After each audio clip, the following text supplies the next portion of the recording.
పరిశుద్ధ గ్రంథమైన బైబిల్ నుండి జకర్యా గ్రంథం 4వ అధ్యాయం 10వ వచనము నుండి 14వ వచనం వరకు ఉన్న సంగతులు చదువుకుందాం. జకర్యా గ్రంథం 4వ అధ్యాయం 10వ వచనము నుండి. కార్యములు అల్పములై ఉన్న కాలమును తృణీకరించిన వాడెవడు? లోకమంతటను సంచారము చేయు యెహోవా యొక్క 7 నేత్రములు జెరుబ్బాబెలు చేతిలో గుండు నూలుండుట చూచి సంతోషించును. దీపస్తంభమునకు ఇరుప్రక్కల నుండి ఈ 2 ఒలీవ చెట్లు ఏమిటివనియు, 2 బంగారపు కొమ్ములలో నుండి సువర్ణ తైలమును కుమ్మరించు ఒలీవ చెట్లకున్న 2 కొమ్మలను ఏమిటివనియు నేను అతనిని అడుగగా, అతడు నాతో, ఇవేమిటివని నీకు తెలియదా అనెను. నా ఏలినవాడా, నాకు తెలియదని నేననగా, అతడు, వీరిద్దరూ సర్వలోకనాథుడగు యెహోవా యొద్ద నిలువబడుచు తైలము పోయువారై ఉన్నారు అనెను. చదవబడిన దైవ లేఖనం కొరకై ప్రార్థన చేసి వాక్యాన్ని విందాం.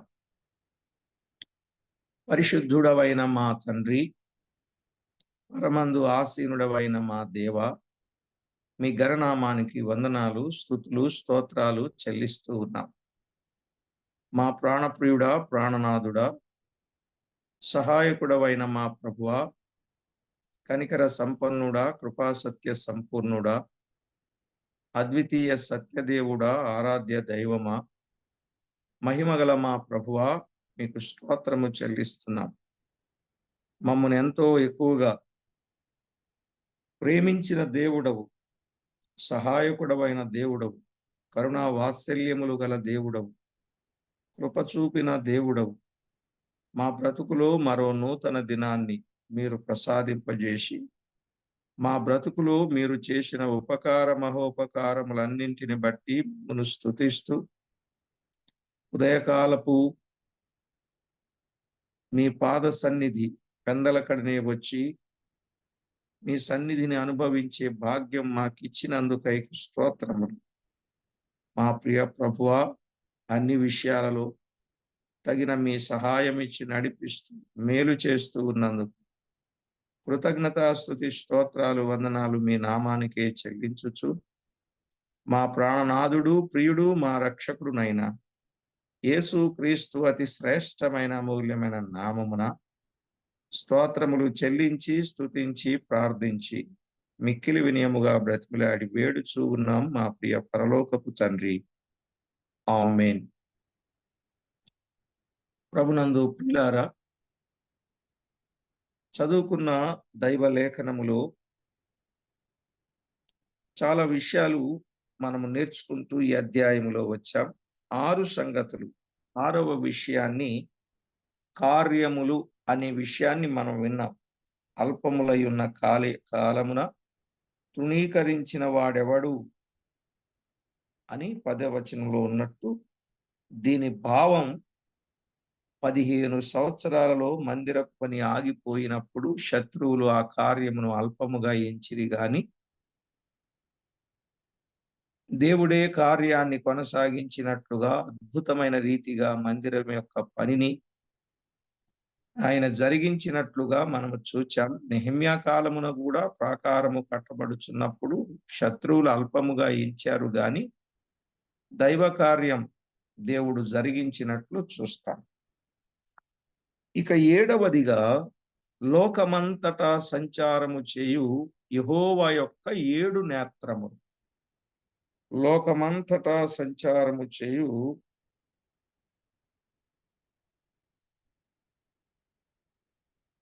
యెహోవా యొక్క 7 నేత్రములు అని మనం చదువుకుంటున్నాం. జెరుబ్బాబెలు చేతిలో గుండు నూలుండుట చూచి సంతోషించును అన్నాడు. అసలు ఈ గుండు నూలు అంటే ఏమి? గుండు నూలు అనగా గోడను సరిచూచుటకు చూచే మట్టపు గుండు. గుండు నూలు అంటే ఏంటంటే గోడను సరిచూచుటకు చూచే మట్టపు గుండు. దాన్ని ఏమంటామంటే మనళ్ళు తాపీ మేస్త్రి దగ్గర ఉంటుంది కదా, తూకం. తూకం వేయటం అంటాం. తూకం. బైబిల్ గ్రంథములో ఆమోసు గ్రంథం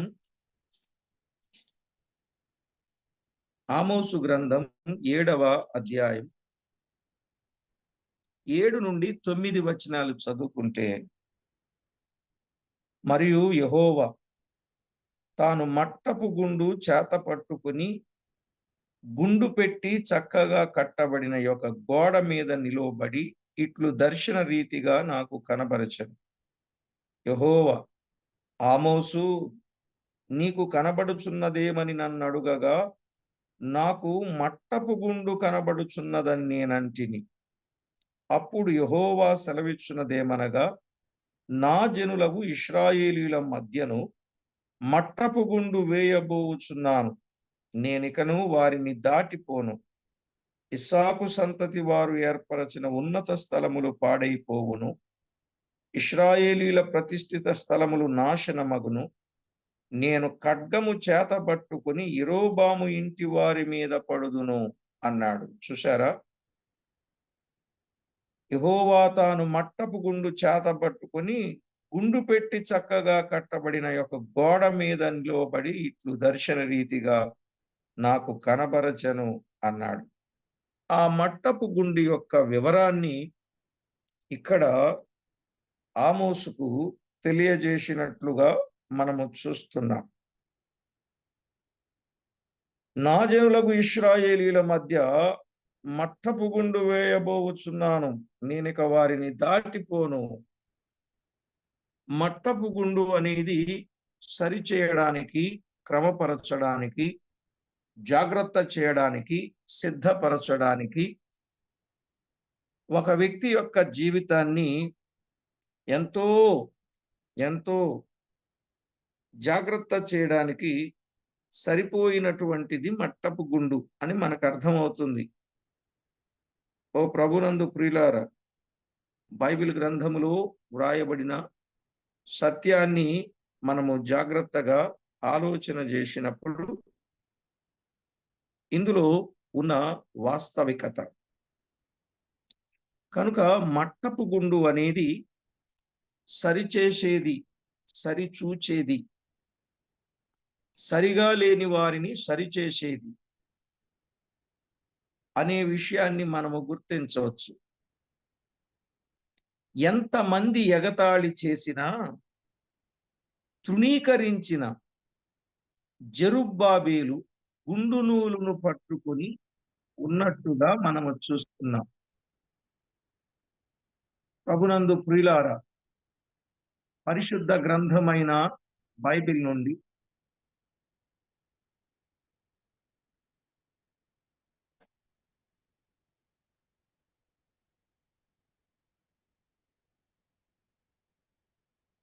జాగ్రత్తగా వినండి. ఎంతమంది ఎగతాళి చేసినా తృణీకరించిన జెరుబ్బాబేలు గుండు నూలు పట్టుకొని ఉన్నాడు. కనుక అది ఆపుటకు ఎవరికీ సాధ్యము కాదు. యెహోవా యొక్క 7 నేత్రములను గూర్చి 3వ అధ్యాయములో మనము ధ్యానం చేశాం. జకర్యా గ్రంథములో గుర్తుందా అండి? 7 నేత్రములను గూర్చిన సంగతులు మనము ధ్యానం చేశాం. అంటే ఆయన సర్వజ్ఞుడు అని, ఆయన సమస్తము చూచుచూ ఉన్నవాడు అని మనం విన్నాం. ఆయన ఎందుకు చూచుచూ ఉన్నాడు? దినవృత్తాంతముల 2వ గ్రంథం 16వ అధ్యాయం 9వ వచనంలో, యెహోవా కనుదృష్టి లోకమందంతటా సంచారము చేయుచున్నది. యథార్థవంతులను బలపరచుటకై ఆయన కనుదృష్టి లోకమందంతటా సంచారము చేయుచున్నది అన్నాడు. అంటే యథార్థవంతులను బలపరచడానికి యెహోవా కనుదృష్టి లోకమందంతటా సంచారము చేస్తుంది అనే సత్యాన్ని దైవ లేఖనములో మనము చూస్తున్నాం. యథార్థవంతులను ఏం చేస్తాయి ఆయన కన్నులు? బలపరచును అనే మాట చూశాం. అలాగే సామెతల గ్రంథం 15వ అధ్యాయం 3వ వచనం. సామెతల గ్రంథం 15వ అధ్యాయం 3వ వచనములో, యెహోవా కన్నులు ప్రతి స్థలము మీద నుండును, చెడ్డవారిని మంచివారిని అవి చూచుచుండును అన్నాడు. యెహోవా కన్నులు ప్రతి స్థలము మీద ఉంటాయంట. ఏమండి? యెహోవా కన్నులు ప్రతి స్థలం మీద ఉంటాయి. అవి మంచి వారిని చెడ్డవారిని చూచుచూ ఉండును అన్నాడు. చూశారా? మంచివారిని చెడ్డవారిని చూచుచున్న కన్నులు. కాబట్టి ప్రతి ఒక్కరూ ఈ సంగతులను సత్యాలను ఆలోచన చేయండి. యెహోవా యొక్క 7 నేత్రములు మనము ఆలోచన చేసినట్లయితే ఆయన కన్నులు చూచుచూ ఉన్నవి. ఆయన సర్వజ్ఞుడు గనుక. అలాగే దేవుడు సంతోషించు కార్యములు, దేవుడు సంతోషించు కార్యములు ఏమిటో తెలుసా అండి? ఒకటి, స్థిరమైన ప్రవర్తనను చూసి ఆయనకు సంతోషం. స్థిరమైన ప్రవర్తనను చూసి ఆయనకు సంతోషం. ఆ మాట కీర్తన 37:28. స్థిరమైన ప్రవర్తనను చూస్తే ఆయనకు సంతోషం. మరి మన ప్రవర్తన స్థిరపరచువాడెవరు? ఆయనే. ప్రవర్తన స్థిరపరచువాడు ఆయనే. మన ప్రవర్తనను చూసి సంతోషించేవాడు ఆయనే. గనుక మనం ఏం చేయాలి? ఆయనకే మనలను మనము అప్పగించుకొనవలయును. ఆయనకే మనలను మనము అప్పగించుకొనవలెను. స్థిరపడిన తరువాత ఆనందించేది కూడా ఆయనే. స్థిరపడిన తరువాత ఆనందించేది కూడా ఆయనే. ఇక రెండవది, ఆయనకి ఆనందం.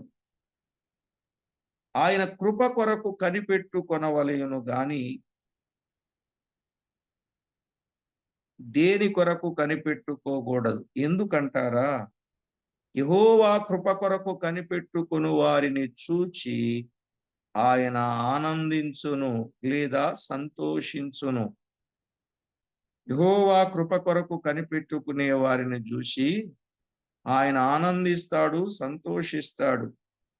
147వ కీర్తన 11వ చరణం. 147:11లో మనము గమనిస్తాం.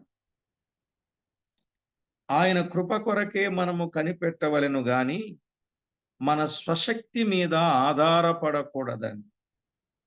చాలాసార్లు చాలామంది తమ స్వశక్తిని ఆధారము చేసుకొని దేవునికి విరోధమైన కార్యాలు చేస్తూ ఉన్నారు.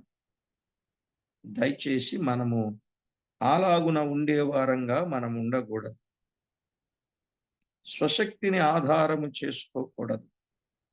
కొరింథీయులకు రాసిన 2వ పత్రిక 15వ అధ్యాయం 10వ వచనం. కొరింథీయులకు రాసిన 2వ పత్రిక 15వ అధ్యాయం 10వ వచనం. అలాగే హెబ్రీ పత్రిక 12వ అధ్యాయం 28వ వచనం. హెబ్రీ పత్రిక 12:28. దేవుని పని ఆయన కృపచేతనే జరుగుతుంది. మనమేదో సొంత ఆలోచనలు ఇట్లాంటివి మనం చేయకుండా దేవుని కృపకే మనము అప్పగించుకున్న వారమై ఉండాలి. ఆ విధంగా మనలను మనము జాగ్రత్త చేసుకోవాలి. ఇకపోతే 3, పనివారిని చూచి సంతోషించును అన్నాడు. జకర్యా గ్రంథం 4వ అధ్యాయం 10వ వచనములో,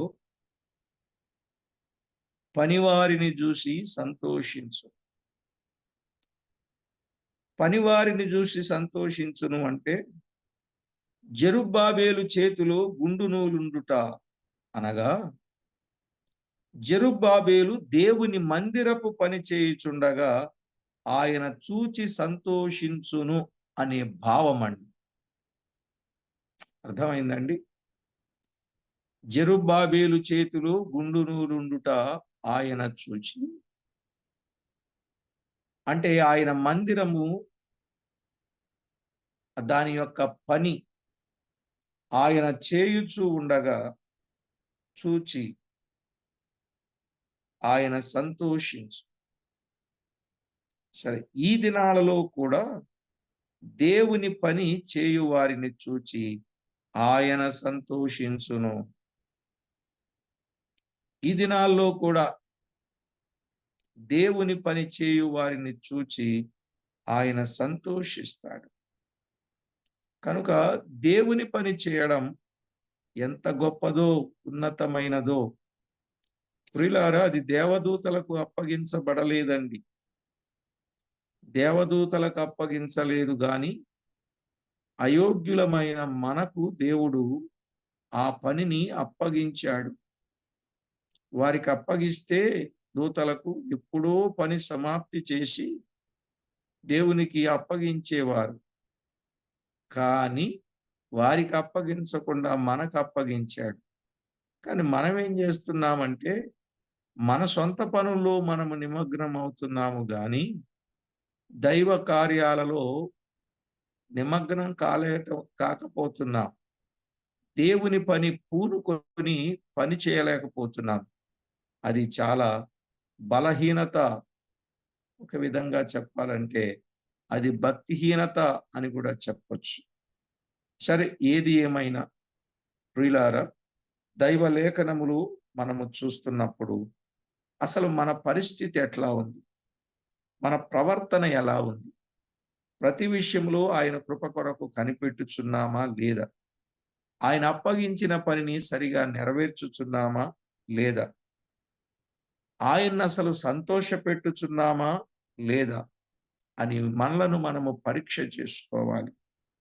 అలాగూ ఆయనను సంతోష పెట్టగలిగితే అట్టి వారికి దైవ ఆశీర్వాదము సమృద్ధిగా కలుగుతుంది అన్నాడు. కనుక మనం ఎప్పుడు కూడా మన ప్రవర్తనను బట్టి, మన కార్యాచరణను బట్టి ఆయనను దుఃఖింపచేయు వారముగా ఉండకూడదండి. ఆయనకి ఎప్పుడు ఆయాసము కలిగించే వారంగా ఉండకూడదు. ఆయనకు ఆయాసం కలిగిస్తే, ఆయన్ని దుఃఖపెడితే ఆయన ఊరుకుంటారా? ఊరుకోడు. కనుకని ప్రతి ఒక్కరు కూడా ఎంతో జాగ్రత్తతో, దేవునికి ఎంతో మహిమకరంగా మన జీవితాన్ని చేసుకొని ప్రభువుకు మహిమ తెచ్చేటట్లుగా మనము ఉండాలి. అలాగున మనం ఎప్పుడైతే ఉండగలుగుతామో అప్పుడు మనలను బట్టి ఆయన సంతోషించేవాడుగా ఉంటాడు. కాబట్టి ప్రభునందు ప్రియులారా, పరిశుద్ధ గ్రంథములు చెప్పబడినట్లు మనము ఆయనకు అనుకూలంగా ఉండాలి కానీ ఆయన వాక్యమునకు వ్యతిరేకముగా ఉండకూడదు. ఆయనను సంతోషింప చేయాలి గాని ఆయనను దుఃఖింప చేయకూడదు. సత్యమును అనుసరించాలి కానీ అసత్యములో జీవించకూడదు. ఆయనను ఆనందింప చేయాలి గాని ఆయన దుఃఖపడినా పర్వాలేదు, మనం ఆనందంగా ఉండాలి అని ఆయాసకరమైన పనులు మనము చేయకూడదు. ఈ విధంగా మనము జాగ్రత్త పడాలి.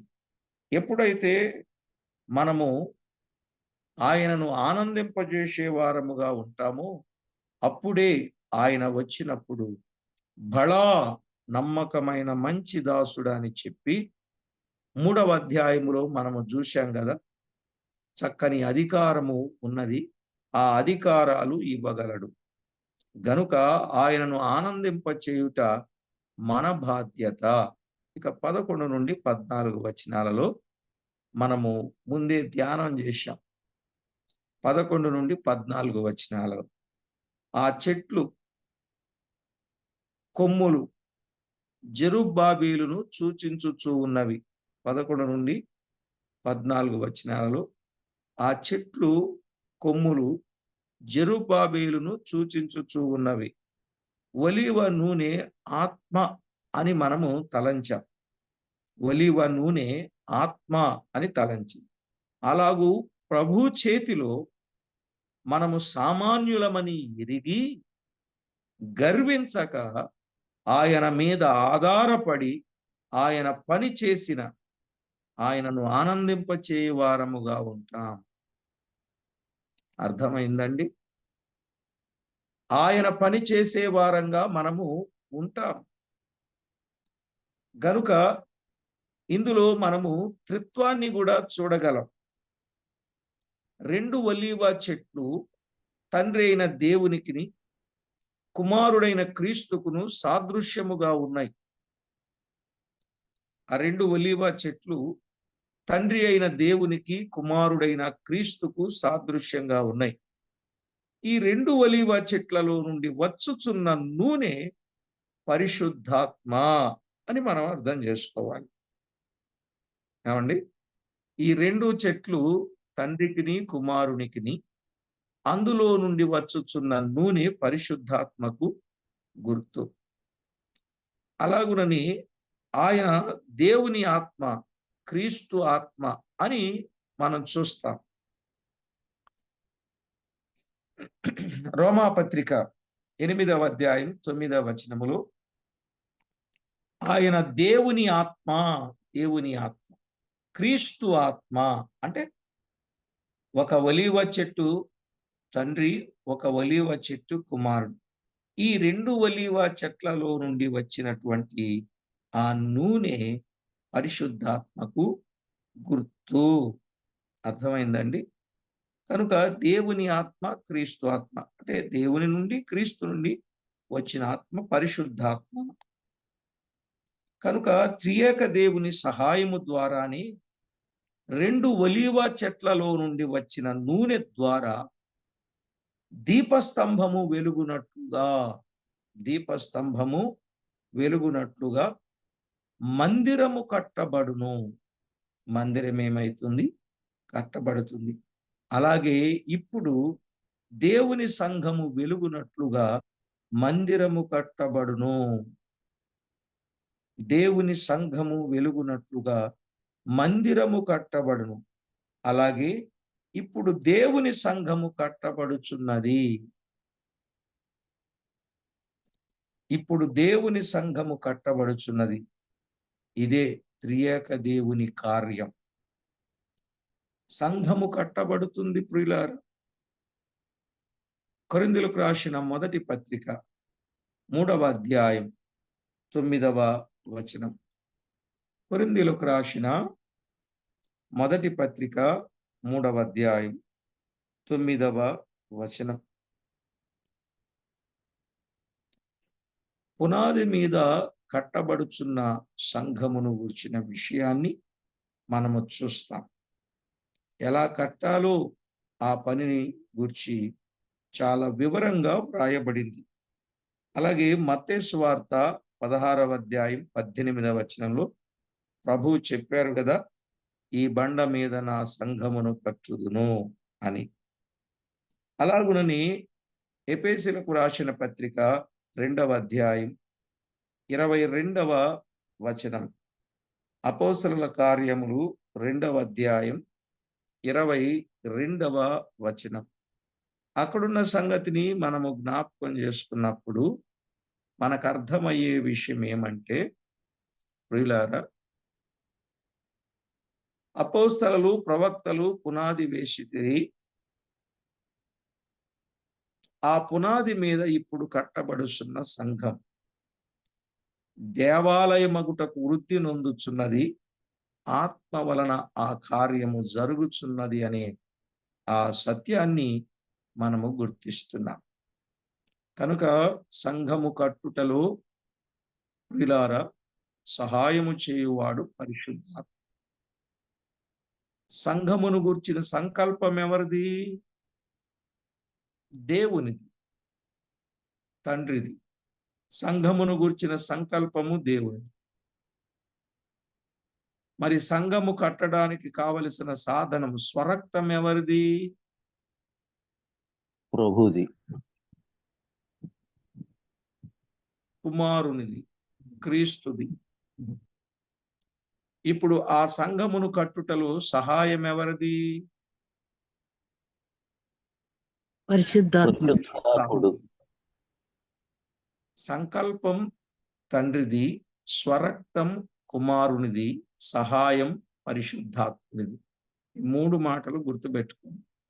సంకల్పం, స్వరక్తం, సహాయం.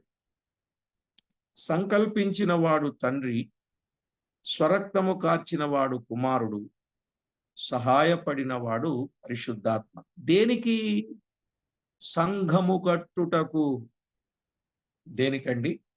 సంఘమును కట్టుటకు.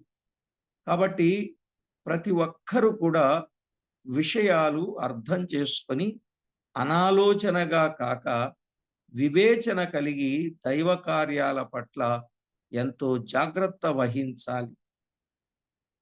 మనం ఇష్టం వచ్చినట్లుగా కార్యక్రమాల్లో నిమగ్నం అయిపోయి వెళ్ళిపోకూడదు.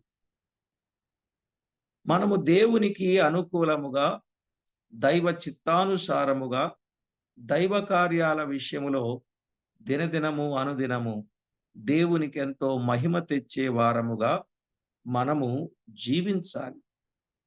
అలాగున ప్రతి ఒక్కరూ జీవిస్తూ ఆయన నామానికి వెళ్ళవలసిన ప్రభావ మహాత్యమును మనము ఆయనకు ఆపాదించే వారముగా ఉండాలి. ఆ విధంగా ప్రతి ఒక్కరూ కూడా సిద్ధపడాలి ప్రియులారా. ఆ విధంగా ప్రతి ఒక్కరూ సిద్ధపడాలి. దేవునికి మహిమకరంగా మన జీవితాలను జాగ్రత్త చేసుకోవాలి. స్పష్టంగా చెప్పబడిన వాస్తవిక సత్యాలు ఆలోచన చేయాలి. ఆయన చేతిలో గుండు నూలున్నది కదా, సరిచేసేవాడు, సమాధానపరిచేవాడు, సంతోషమునిచ్చేవాడు, శాంతిని ఇచ్చేవాడు, సత్క్రియలను బట్టి సమృద్ధిని ఇచ్చేవాడు. కనుక మనము సత్సాక్ష్యము కలిగి, సద్భక్తిని కలిగి, మనం ఎప్పటికీ సరిచేయబడిన అనుభవాల గుండా ప్రయాణం చేసి సంఘమును కట్టుటలో మనకు దేవుడు ఏ పని అప్పగించాడో ఆ పని నమ్మకంగా చేస్తూ ముందుకు సాగుదాం. సరేనండి? ఆ విధంగా సిద్ధపడాలని కోరుతూ ప్రార్థన చేసుకుందాం. ప్రతి ఒక్కరు కూడా ప్రార్థనలో ఏకీభవించండి. ప్రార్థన. మహామహిమ కలిగిన మా దేవ, సర్వాధికారి అయిన మా ప్రియ ప్రభువా, మీ గణనామమునకు వేలాది వందనములు, కోటాను కోట్లు స్తుతులు స్తోత్రములు చెల్లిస్తున్నాం. దేవా, ఎంతో గొప్ప దేవుడవు, మహిమగల దేవుడవు, ప్రభావము గల దేవుడవు, సాటిలేని దేవుడవు, సర్వశక్తి సంపన్నుడవు, నిన్న నేడు నిరంతరం ఏకరీతిగా ఉన్నవాడవు, మాకు చాలిన దేవుడవు నీవు. మా ప్రభు, సమస్త విషయాలలో కరుణ చూపి మేలు చేస్తూ మమ్మును మీరు బలపరుస్తూ ఉన్నందుకు స్తోత్రం. ఏ యోగ్యత మాలో లేకపోయినా మమ్మును అమితముగా ప్రేమించారు. అమూల్యమైన సంగతులను మా గమనానికి తెచ్చారు. మా ప్రభువా, మేము గమ్యము చేరగలుగునట్లు గురి తప్పని ప్రయాణం చేయడానికి మమ్మను దినదినము అనుదినము సిద్ధపరచమని, మీరు మాకు ఏ పని అప్పగించారో ఆ పనిలో నమ్మకత్వము కలిగి మిమ్మను ఘనపరిచే వారిగా సిద్ధపరచమని కోరుచు, మా ప్రాణనాథుడు, ప్రియుడు, మా రక్షకుడునైనా యేసు క్రీస్తు అతి శ్రేష్టమైన అమూల్యమైన నామమున స్తోత్రము చెల్లించి స్తుతించి ప్రార్థించి మిక్కిలి వినయముగా బ్రతిమలాడి వేడుచూ ఉన్నాం మా పరమ తండ్రి. ఆమేన్.